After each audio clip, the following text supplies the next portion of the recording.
to be back at work to face a quality opponent in Eastern Kentucky. Well, we had a good week this last week, though. Had an opportunity to get some younger players some practice time, some quality focused practice time. Got past some injuries. Trey Smith should be back. Sean Ely ought to be back. I think we probably needed the time we had. Coming on in here, man. Alan. Come on.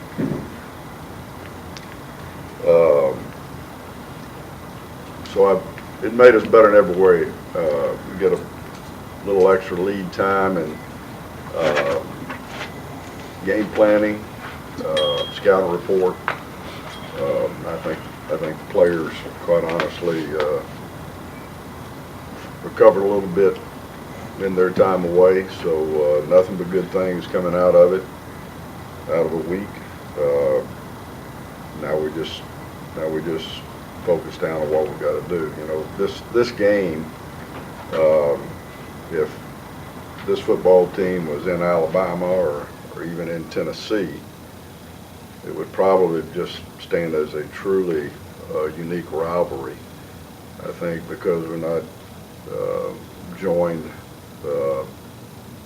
contiguously by another state, and it probably loses a little something for the fans and just how good a rivalry this is. But traditionally, Eastern Kentucky has won a national championship, been in the playoffs multiple times.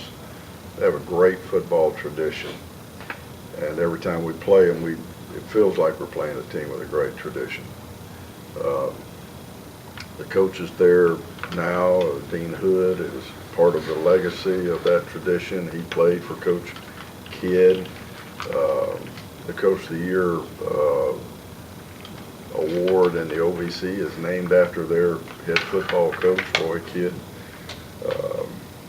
or their legendary football coach.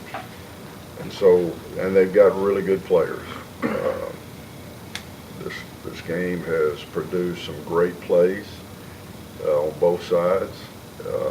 All-Americans, has decided who's going to the playoffs, decided who wins the conference championship, probably more than any other game between any other two teams in the OVC. DiMetrio and Allen have both played them 3 times previously and are going out there to play them this 4th time. I think anything about this game says bring the best you got. So coaching wise, defensively and offensively, we expect to bring our best and certainly expect them to bring their best. So this is going to be one heck of a football game.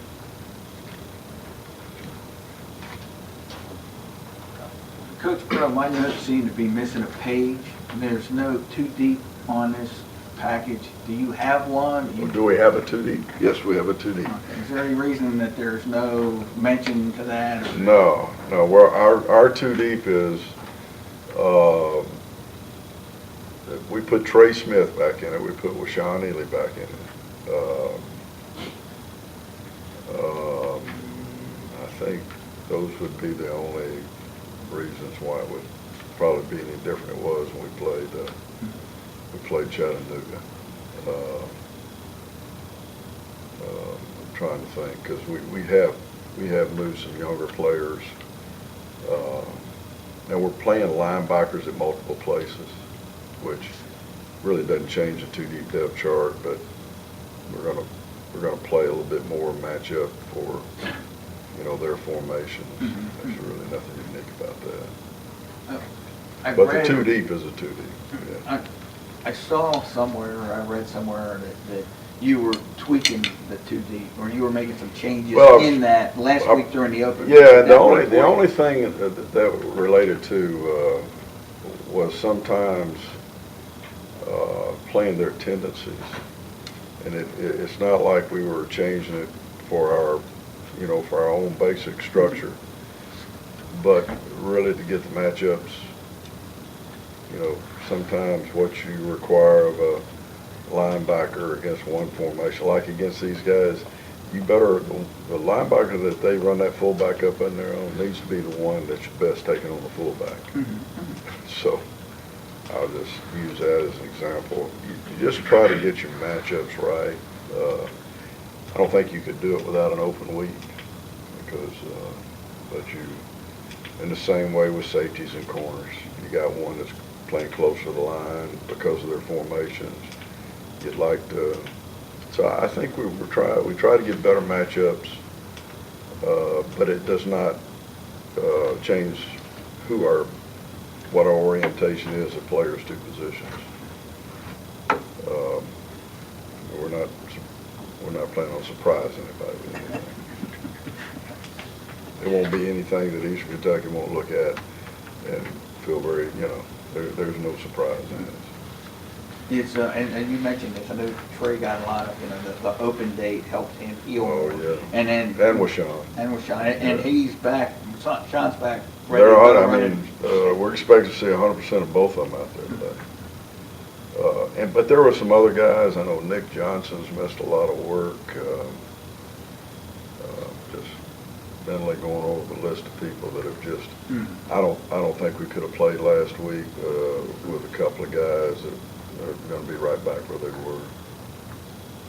And as haunting or painful as this will be, can you share your memories of last year's game with these people? Because you know how that went. Yeah, these are my memories. I thought our players got ready to play. I thought they played consistently at a high level. I thought both teams made runs during the game. I thought the way that we played at the end of the third and beginning of the fourth quarter, I think Allen had a long touchdown catch in there, and I thought we had some sacks.